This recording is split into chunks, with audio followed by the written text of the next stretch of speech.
প্রিয় দেশবাসী, আসসালামু আলাইকুম। আজ আমাদের পুরো জাতি গভীর শোক ও বেদনায় নিস্তব্ধ। দেশের গণতান্ত্রিক রাজনীতির শীর্ষ নেত্রী, সাবেক প্রধানমন্ত্রী ও বিএনপি চেয়ারপারসন বেগম খালেদা জিয়া আর আমাদের মাঝে নেই। ইন্না লিল্লাহি ওয়া ইন্না ইলাইহি রাজিউন।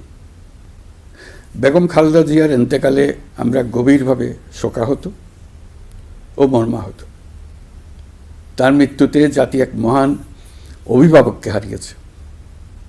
এই গভীর শোকের মুহূর্তে আমি তার পরিবারের সদস্যবৃন্দ, রাজনৈতিক সহকর্মী এবং অগণিত কর্মী সমর্থকদের প্রতি সমগ্র জাতির পক্ষ থেকে আন্তরিক সমবেদনা জানাচ্ছি। মহান আল্লাহর কাছে আমার প্রার্থনা, তিনি যেন আমাদের সবাইকে এই গভীর শোক কাটিয়ে ওঠার শক্তি দান করেন। বেগম খালেদা জিয়া ছিলেন বাংলাদেশের রাজনীতিতে এক পরম মহিমান্বিত ব্যক্তিত্ব।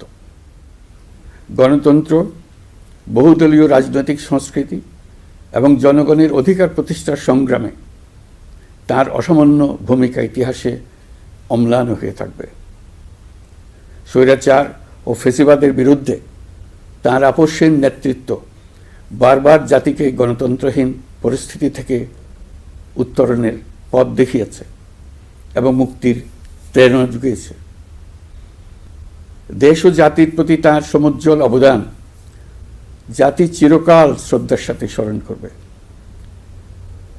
তাঁর দীর্ঘ রাজনৈতিক যাত্রা, গণমুখী নেতৃত্ব এবং প্রিয় মাতৃভূমির স্বাধীনতা ও সার্বভৌমত্বকে সমুন্নত রাখতে তাঁর অবিচল ভূমিকা অবিস্মরণীয় হয়ে থাকবে। এমন একজন মহান দূরদর্শী ও নিখাদ দেশপ্রেমিক নেত্রীর শূন্যতা পূরণ হবার নয়। প্রিয় দেশবাসী, এই শোকাবহ মুহূর্তে আপনাদের প্রতি আমার উদাত্ত আহ্বান, আসুন আমরা সবাই যার যার অবস্থান থেকে মহান আল্লাহর দরবারে বেগম খালেদা জিয়ার বিদেহী আত্মার মাগফিরাত কামনা করি। একই সঙ্গে জাতির এই কঠিন সময়ে আমরা যেন ঐক্যবদ্ধ থাকি। শোকের এই সময়ে কেউ যেন অস্থিতিশীলতা বা নাশকতার অপচেষ্টা চালাতে না পারে। এবং আগামীকাল তার নামাজে জানাজার দিনে একদিনের সাধারণ ছুটি ঘোষণা করছি। নামাজে জানাজা সহ সব ধরনের শোক পালনে শৃঙ্খলা বজায় রাখার জন্য আমি সবার প্রতি বিনীত আহ্বান জানাচ্ছি।